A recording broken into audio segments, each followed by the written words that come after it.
வணக்கம் மக்களே, வாங்க நம்ம தில் கிச்சனுக்கு போகலாம். ராகி தோலோடு உள்ள முழு பச்சைப்பயிறு, முழு கருப்பு உளுந்து சேர்த்து நல்ல சத்தான, அதே நேரம் மொறு மொறுன்னு கிறிஸ்பியாக தோசை எப்படி செய்கிறதுன்னு பார்க்கலாம். அதோட இதுக்கு சைட் டிஷ்ஷாக ஒரு இஞ்சி சட்னி, அதுவும் எப்படி செய்கிறதுன்னு பார்ப்போம். இதுக்கு நாம் தோலோடு உள்ள முழு பச்சைப்பயிறு 1 கப் எடுத்துக்கிறோம். அதே அளவு ராகியும் எடுத்துக்கிறோம்.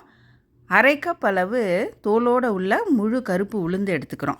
இது எல்லாத்தையும் ஒன்றாவே சேர்த்து இதை நல்லா வாஷ் பண்ணி எடுத்துக்கிறோம். ஒரு 4-5 தடவை அந்த ராகி முழு கருப்பு உளுந்தில் உள்ள அழுக்கெல்லாம் போகிற அளவுக்கு நல்லா ஒரு 5-6 தடவை அதை நல்லா களைஞ்சி எடுத்துக்கலாம். இப்போது இது நல்லா நம்ம களைஞ்சி எடுத்தாச்சு. இந்த ராகி, பச்சைப்பயிறு, முழு கருப்பு உளுந்து இதை நல்லா களைஞ்சி எடுத்துட்டோம். இப்போ இது நல்லா முங்குற அளவுக்கு தாராளமாக தண்ணி ஊற்றி இதை ஒரு 4லேருந்து 6 மணி நேரம் ஊற வச்சிடணும்.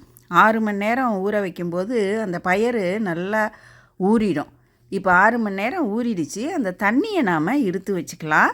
அதை ஊற்றி நாம் அரைச்சிக்கலாம். இப்போ காரத்துக்கு 4 சிவப்பு மிளகாய், ஒரு இன்ச் அளவு இஞ்சி துண்டு துண்டாக சேர்த்து இப்போ இது எல்லாத்தையும் ஒன்றா கிரைண்டரில் நல்லா நைஸாக அரைச்சிக்கலாம். அது அரைப்பட்டுருக்கிற நேரம் நாம் இந்த இஞ்சி சட்னி ரெடி பண்ணிடலாம்.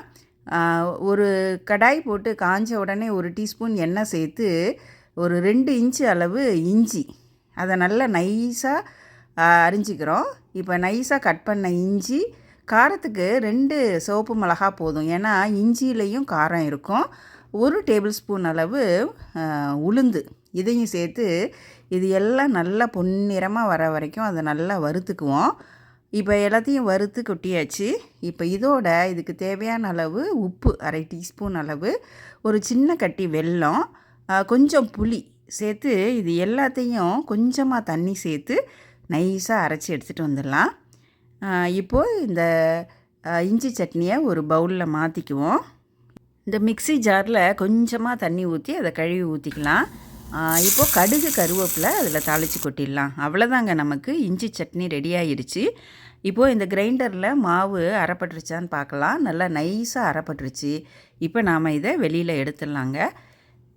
இப்போ இந்த மாவுக்கு தேவையான உப்பு 1/2 டீஸ்பூன் அளவு சேர்த்துக்கலாம். 1/2 டீஸ்பூன் அளவு ஜீரகம் சேர்த்து இதை நல்லா கலந்து விட்டுக்கலாம்.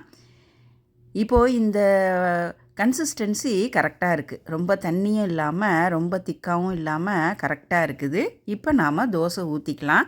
இந்த மாவு புளிக்க வைக்க வேண்டாம், நம்ம உடனே தோசை ஊற்றிடலாம். இப்போ அடுப்பில் கல் போட்டு நல்லா காஞ்சிருச்சு. இப்போ இந்த மாவை நல்லா ஸ்ப்ரெட் பண்ண வரும். நல்லா தின்னாக ஸ்ப்ரெட் பண்ணலாம். நல்லா மெல்லீஸாக ஊற்றி சுற்றி எண்ணெய் ஊற்றி நல்லா வேக விட்டு எடுத்தோன்னா நல்லா கிறிஸ்பியாக வரும். இப்போ இது நல்லா வேகட்டும். இந்த தோசையில் முக்கியமாக பெண்களுக்கு தேவையான ராகியும் முழு கருப்பு உளுந்தும் சேருது. அதோட புரதச்சத்து நிறைந்த பாசி பயிரும் சேர்றதுனால நல்ல சத்துள்ள தோசை இது.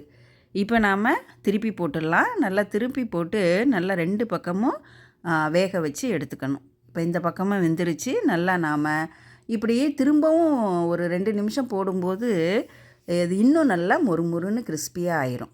அவ்வளோதான், நமக்கு தோசை ரெடியாகிருச்சு. இதை நம்ம விருப்பப்படி நாம் எந்த ஷேப்பில் வேணுமோ மடித்து கொடுத்தா குழந்தைங்க விரும்பி சாப்பிடுவாங்க. அவ்வளோதாங்க, நமக்கு ராகி பச்சைப்பயிறு தோசை சூப்பராக ரெடியாகிருச்சு. இதை நாம் இஞ்சி சட்னியோட சர்வ் பண்ணிக்கலாம்.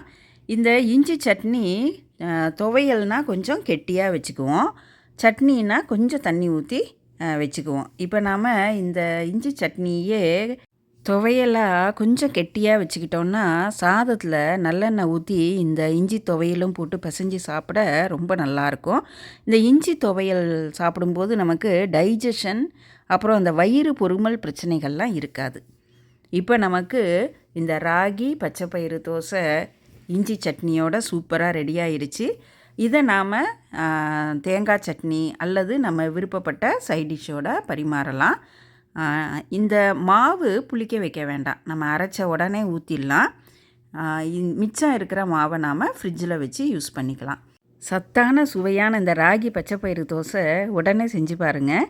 என்னது, இன்னும் சப்ஸ்கிரைப் பண்ணலையா? சப்ஸ்கிரைப் பண்ணிவிட்டு அப்படியே கமெண்ட்ஸையும் போட்டு விட்டுருங்கங்க. நன்றி, வணக்கம்.